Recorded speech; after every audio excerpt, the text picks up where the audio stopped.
The night McLaren won the Constructors' title should have been a celebration, but instead, it turned into chaos. On the first lap, Lando Norris forced Oscar Piastri off track, and from that moment, everything changed.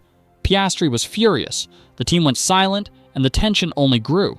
Now, fans are asking if McLaren is hiding a bigger problem behind the smiles and trophies.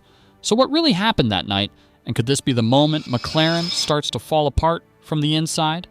Let's break down the latest twist and what could be the most controversial story of the season. This story begins with McLaren's greatest night. The team had just sealed the Constructors' Championship, a moment of pride after years of struggle. But instead of unity, Singapore gave us something else entirely. What should have been a celebration turned into a silent storm.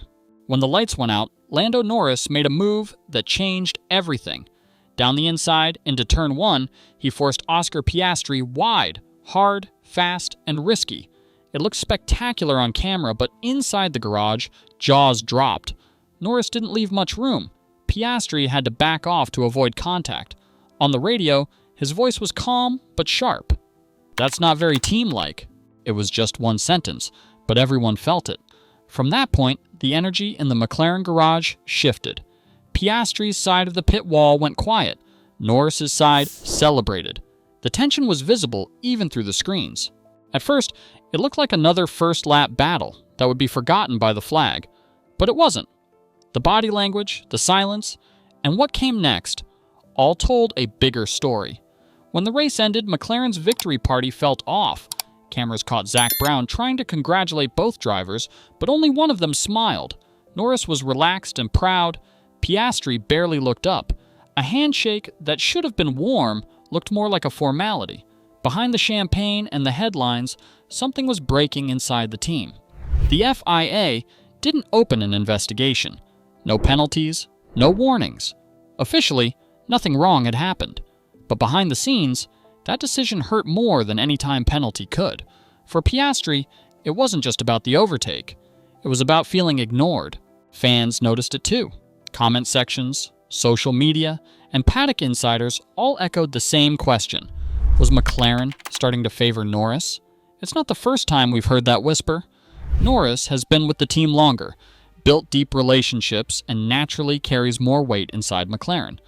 But when two drivers are fighting for wins, every small decision starts to feel bigger than it is. A slightly faster pit stop, a radio message that comes a second too late, a strategic call that favors one side. Over time, those moments pile up. Oscar Piastri doesn't speak much, but when he does, people listen. After the race, he kept his answers short, saying he would review it with the team. That's driver code for "I'm not happy." And the fact that he said it so openly on camera told us all we needed to know. McLaren tried to control the narrative. Team principal Andrea Stella described it as hard racing. Zak Brown called it a misunderstanding. But it was clear that they wanted to downplay the drama. That only made fans talk more. Meanwhile, Norris brushed it off. "We raced fair," he said with a grin. But fair for him wasn't the same as fair for his teammate. And that's the problem. Inside a top team, trust matters more than speed. When drivers start doubting each other, or the people calling the shots, everything falls apart. A small misunderstanding turns into a wall between them. One driver stops sharing data, the other stops listening to the strategy calls. Before you know it, you have two sides of the same garage fighting each other more than their rivals. That's exactly how legendary partnerships have collapsed before. Hamilton and Rosberg, Vettel and Webber. Once respect turns into suspicion, no contract can fix it. Some insiders believe the tension between Norris and Piastri has been brewing for a while. Small things. Pit call disagreements, radio tone, even who gets priority in practice runs. In a normal season, that's manageable. But when you're fighting for championships, every gesture feels personal. And Singapore was the explosion. Even engineers reportedly felt the division. One half of the garage looked exhausted, the other relieved. Nobody wanted to say it out loud, but the feeling was there. The celebration didn't belong to both drivers anymore. McLaren's communication since that night has been cautious. Stella praised both drivers, trying to balance his words like walking on a wire.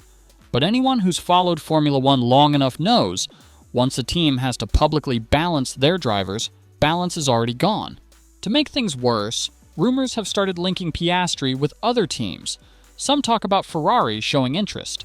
Others whisper about Red Bull watching closely. It might be speculation, but in F1, rumors don't appear without reason. And after Singapore, those talks suddenly make a lot more sense. Mark Webber, who manages Piastri, knows this story well. He lived through the same thing at Red Bull, when Vettel ignored the multi-21 order and passed him. That one moment changed everything. Webber left soon after, not because he wasn't fast enough, but because he couldn't trust the garage anymore. That's exactly what McLaren risks now. A team that fought its way back to the top could lose one of its brightest young stars because of a single move that went too far. And if Piastri leaves, the story will write itself. History repeating once again, another partnership destroyed by success. It's easy to forget how quickly things can change in this sport. A few months ago, McLaren was everyone's favorite comeback story. Their upgrades were perfect. Their teamwork looked solid. Both drivers smiling, joking, pushing each other. But winning changes everything. The higher you climb, the thinner the air gets. And the harder it becomes to share it. There's still time for McLaren to fix this, but it won't be easy. They need to set clear rules between the drivers, rebuild trust, and show that no one is above the other. Because if they don't, this rivalry will eat them from the inside. The truth is, both Norris and Piastri are championship-level drivers. They respect each other's talent, but the moment trust fades, talent isn't enough. Once the doubt starts, every close moment on track becomes another test. Every aggressive move becomes personal. And next time, if Piastri has the chance to send one back down the inside, he might not lift. That's what McLaren has to prevent. Because when teammates start racing each other like enemies, no team survives it. So, what's your take? Was this just hard racing between two hungry teammates, or the first crack in McLaren's perfect image? Let us know your thoughts in the comments below, and if you enjoyed this breakdown, make sure to check out the next video on your screen, because this season isn't just about speed. It's about loyalty, trust, and how quickly both can disappear when the lights go out.